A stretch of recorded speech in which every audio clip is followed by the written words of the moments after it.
I'm laughing because I went through this whole damn video and I didn't even hit record. Jesus Christ. Cheese and rice. Okay. This is what happened to us this weekend. We had a 95-mile ride to Fayetteville, Texas to go to, what is it? Orsak's Cafe. Fayetteville, Texas. 95-mile ride, chapter ride. And round trip for us, it was 256. So 256 miles round trip. We get back home after experiencing a beautiful ride, beautiful weather, great group of, with our chapter, the chapter that we ride with. So we get home, we pull into the garage, we take off all our riding gear as we do after every ride. And hey, what's up? Guy got a slingshot. See him right there? And so we take off all our riding gear, and then we are, just getting ready to chill, have a nice cool beverage, because that's what we do after a good ride. And my husband decides, as he always does after a ride, hey, I'm going to go jump on my bike and go get me a cigar. Well, I'm going to let him explain what happened when he got on his bike to go get a cigar. Check this out. Go on, tell it. I'm okay. Yeah, go on, tell it. Tell the truth and shame the devil, because I'm attempting to back out of the garage and started out down the driveway so I don't disturb my mother-in-law with the loud pipes. And I try to roll the bike backwards, and it moves back maybe about 5 inches, and then it bounces back forward. That was weird. So I tried it again, and it did the same thing. I was like, I must have it in gear. So checked neutral. Everything was in neutral. Tried to roll back. Same thing. It kept rolling back and forward. So I figured something's behind blocking the tire. I'll get that out of here. Figure something's blocking the tire. Get off the bike. Check the rear tire, front tire. There's nothing there. And as I'm looking at the rear tire, I notice this bolt is dangling out of this hole, and it's making contact with this stud on the spring shock, right? So every time I would roll back, boom, it would hit it. Boom, it would hit it. You can look and see it's actually opened up the hole for the pulley. If you look at it from this way, it's not a circle. Oh, dang. It's kind of it's kind of elongated, right? Oh, man. Yeah, I'm gonna have to live with that for now. Anyway, so then I noticed every last one of these bolts were loose. Wow. Okay, so I decided to try to tighten them up. So I go get my torque wrench, look up the specs, 55 foot-pounds, tighten the first one, it snapped off. You can't reuse these. They're single-use bolts. So once they're torqued down, that's it. They kind of like torque to yield. You have to replace them with brand new bolts. So the goal right now is drop the tire, take it off, take all the bolts out, remove the broken off studs in the hub in the rear tire. Hopefully that goes well. And then get 10 new bolts. Bye for now. Bye for when I replace the pulley and do this the right way. This is a temporary fix from now on. So that's what happened. This is where we are. Wow. 356 miles, 80 miles an hour at times on the highway. And I don't know how long that's been loose or when that bolt sheared off. Wow. Bad things going to happen on the road. Bad, very bad things. Yes. Very bad things. Anyway. Wow. Check your critical fasteners. There's a list. I did not. I bet you will next time. Oh, yeah. Really? This is going to be the long part of the process.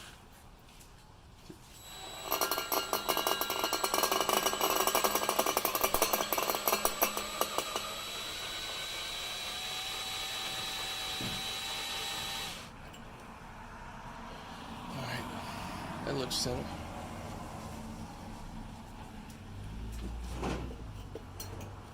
See, if you don't notch it, your drill bit will walk all around. Oh, okay, and tear okay. your threads. Right.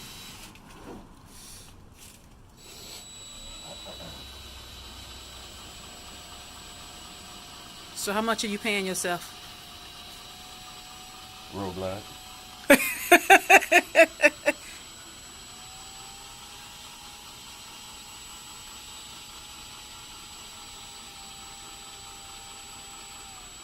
Well, may it come in this week.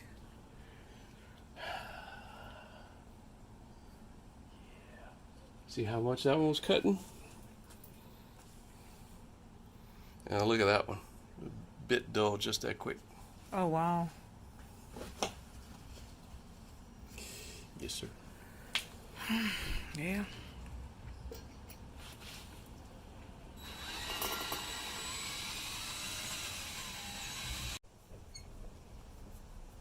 So this is the last one? Mm-hmm.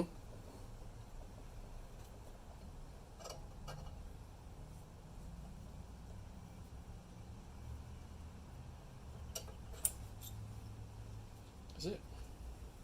Okay. So now what? 5 new bolts and maybe a pulley. Because the hole is elongated and it's... And the pulley, yes. Okay. But the hub is free and clear of broken studs. And it doesn't look to be damaged, at least not to my eye. Yeah. So now I got to clean the threads out. I have to get a thread chaser and get them super clean and degreased so I can put thread lock. Have you got the screws yet? No, Harley's not open today. They like bakers and hairdressers. Right? Sundays and Mondays. They off. They off. Wow, that's a good drill bit.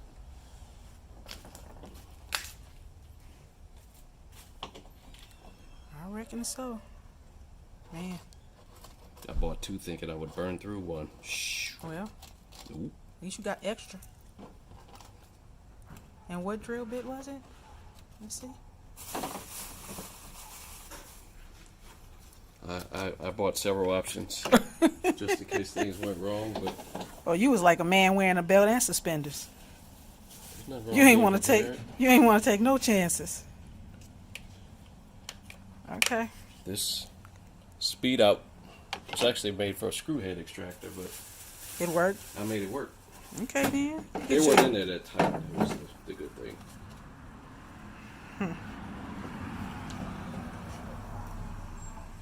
All right. So now you know why it is critical to pray before you get on the road and ride your bike. Not only pray, but also just go over your bike and check everything. For the Can-Am Spider, they taught us that in class, before each ride, go over your bike and check it. My bike had just went through its 3,000 mile servicing, so everything was, okay with me. But for my husband's bike, his Harley, the Road King that he rides,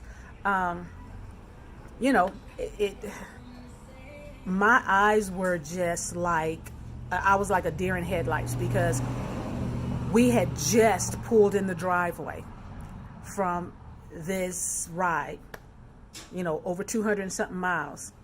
And he gets ready to jump on the bike again and go back out, and bolt is just dangling. All the other bolts are loose. And then when he tries to tighten them up, they're starting to break. So, again, prayer changes things. It covers things. It looks out for things that you don't look out for. That's just my opinion. But I just wanted to share that because, again, every time we go on a ride in the morning before leaving out, we say a little prayer that God will protect us, cover us.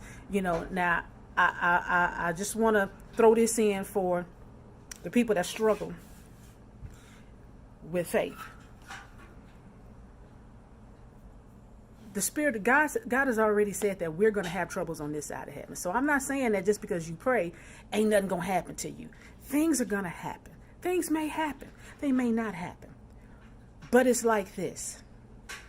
I would rather pray and trust God to take care of me than not. because this is living proof. If that boat had came off or pulled out any further and locked up his tire while we were out on the middle of the country riding, very bad things could have happened. But I thank God that it did. So I'm just going to say, like my grandmother always taught me, prayer changes things. So just wanted to share that with you guys of what we experienced this weekend with this beautiful ride that we went on to Fayetteville, Texas. So stay prayed up. Check those bikes. Baby, check those bikes. But more than that, pray. Cover your ride. And make sure it's a ride that's ordered by God. That's another thing that my husband and I do as well. You know, we talk about the rides that we're getting ready to go on, and if it doesn't feel right, we don't go. So, you know, our rides are, as I like to say, our rides are ordered by God. So the one we had yesterday was ordered by God, and I'm glad that we went and this happened, because now it's a problem, it's a serious issue that he has to take care of to get back on the road with his bike. So, and as you can see, that's what he's doing. So anyway, love you guys. Take care. See you on the road. Talk to you later. Stay in faith. Stay in prayer.